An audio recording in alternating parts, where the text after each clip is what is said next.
Hola a todos y a todas. Durante la semana por tu tesis tuvimos la oportunidad de hablar también de las diferentes dimensiones de la producción investigativa. En este segmento te ofrecemos unas claves para que las consideres durante tu proceso de investigación. No te lo pierdas.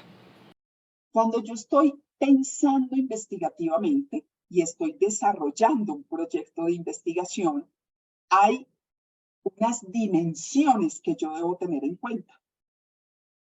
Esas dimensiones van desde que estoy planteando el título, el tema, hasta que yo estoy produciendo los artículos para publicar los resultados de mi investigación. ¿Sí?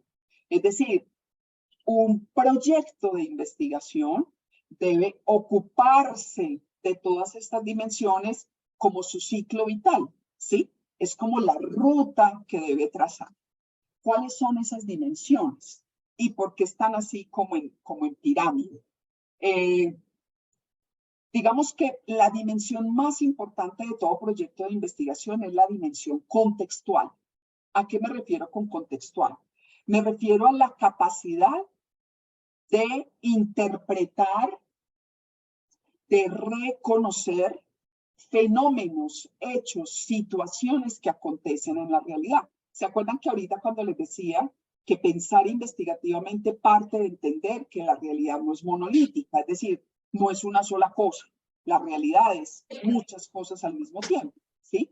Entonces, la dimensión más importante de todo proyecto de investigación es la dimensión contextual, porque yo puedo plantear un proyecto teniendo en cuenta en qué contexto lo estoy haciendo. Hace algunos días en un post que publiqué en las redes, decía por qué es tan importante la justificación. Porque la justificación básicamente nos está respondiendo a los por qué de mi proyecto. ¿Por qué es importante hoy en Colombia hacer un proyecto sobre paz? ¿Por qué es importante en la maestría en educación y derechos humanos hacer un proyecto sobre paz? ¿Por qué es importante en la línea de conflictos hacer un proyecto de paz? Porque es importante para mí hacer un proyecto sobre paz, ¿sí? Cuando yo tengo ese contexto, lo puedo justificar, le estoy dando un piso de realidad a mi proyecto de investigación. Una segunda dimensión es la dimensión teórica, que es de lo que hemos venido hablando. Para hacer un proyecto de investigación, yo necesito impajaritablemente autores, conceptos, teorías, nociones, categorías para poder pensar, ¿sí? Alexa, pero es que yo estoy trabajando en una perspectiva ancestral donde no hay pues esa idea de teoría, esa idea de conceptos, sí hay unos saberes. Esos saberes es a lo que podríamos llamar dimensión teórica, esa forma de nombrar la realidad, ¿sí? Que también la clausura, es decir, cuando decimos summa causae, estamos nombrando de una manera la realidad, ¿sí? Y esa forma de nombrarla nos da la posibilidad de una convención que muchos compartimos. Una tercera dimensión es la dimensión operacional. Alexa, ¿qué es eso tan raro? La dimensión operacional tiene que ver con una cosa muy interesante que a veces también se vuelve compleja para los proyectos de investigación, pero que a mi juicio es una de las cosas más bonitas, y es cómo yo puedo transformar la información, cómo puedo, en primer lugar, cómo puedo producir conocimientos en una investigación, cómo puedo recoger la información, cómo la puedo procesar, cómo puedo hacer que esa información que yo recoja en una entrevista realmente me permita comprender la realidad, que esa información que yo tengo en unas bases de datos con unas gráficas estadísticas me permitan explicar un fenómeno. A eso es a lo que llamamos operacional, es decir, como a ese proceso, a ese procesamiento que hacemos de la información, que no es menor. Ojo con esto. No es menor en el sentido de que muchos trabajos de investigación cogen y tal cual bajaron la información de la base de datos, tal cual la presentan en los hallazgos. Así cruda la presentan, ¿no? La información siempre hay que procesarla para poder entender, explicar, problematizar mejor la realidad. Una dimensión crítica. Y ustedes dirán, pero Alexa, si mi investigación es empírico-analítica, está desarrollada en una perspectiva positivista, ¿yo por qué tengo que tener una dimensión crítica?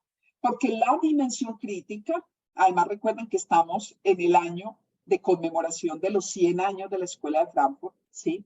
La dimensión crítica lo que nos dice es que siempre con la información que yo soy capaz de procesar, con la información y el conocimiento que yo soy capaz de producir, yo tengo que asumir una postura, ¿cierto? El maestro Carlos Eduardo Vasco decía, el problema de las encuestas no es el dato, el problema es cómo lo leemos, ¿sí? Entonces decimos, se ha reducido en un 5% la mortalidad de jóvenes en Medellín. Y uno dice, se ha reducido en un 5%. Sí, muy bien. ¿En cuánto estaba? Estaba en el 95% el año pasado y este año está en el 90%. A ver, ¿por qué no nos preguntamos qué pasa con ese 90%? ¿Cierto? Entonces siempre hay una condición crítica en la que apelamos a que yo, investigadora, sea capaz de situarme, de posicionarme, de decir, de poner mi palabra, mi postura frente a esa información. Está la dimensión epistémica, que como ya lo hemos dicho, es esa en la que soy capaz de hacer preguntas sobre la realidad, y está una dimensión que ha ido cogiendo muchísima fuerza y a mí me parece muy chévere, que es la dimensión comunicativa. Es decir, ¿qué hago yo con una investigación cuando la termine? ¿La entrego, que la guarde en el repositorio y se me acabó el problema? ¿O yo como investigadora tengo una responsabilidad social en hacer algo con esa investigación? Y esto pasa en todos los casos. A veces cuando uno termina el trabajo de pregrado, uno dice, lo entregué y se acabó. Ah, bueno, me pedían un artículo, ya lo entregué en una revista y ya.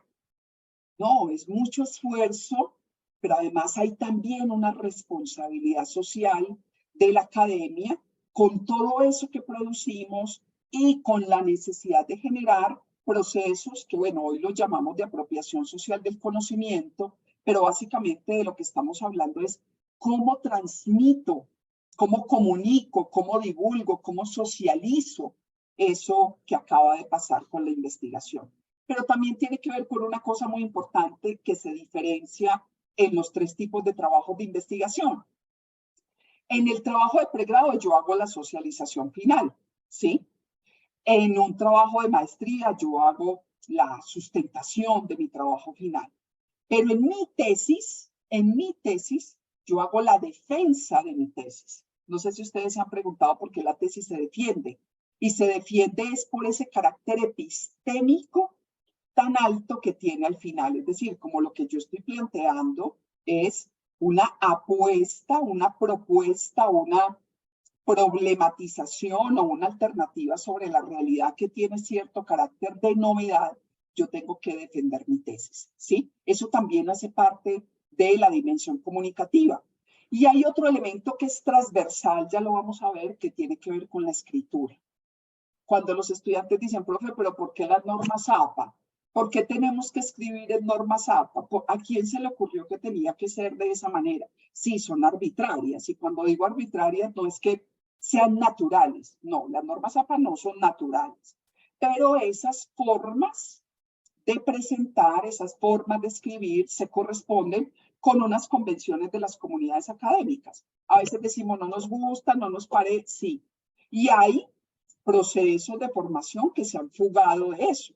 Es decir, que han planteado otras alternativas muy interesantes.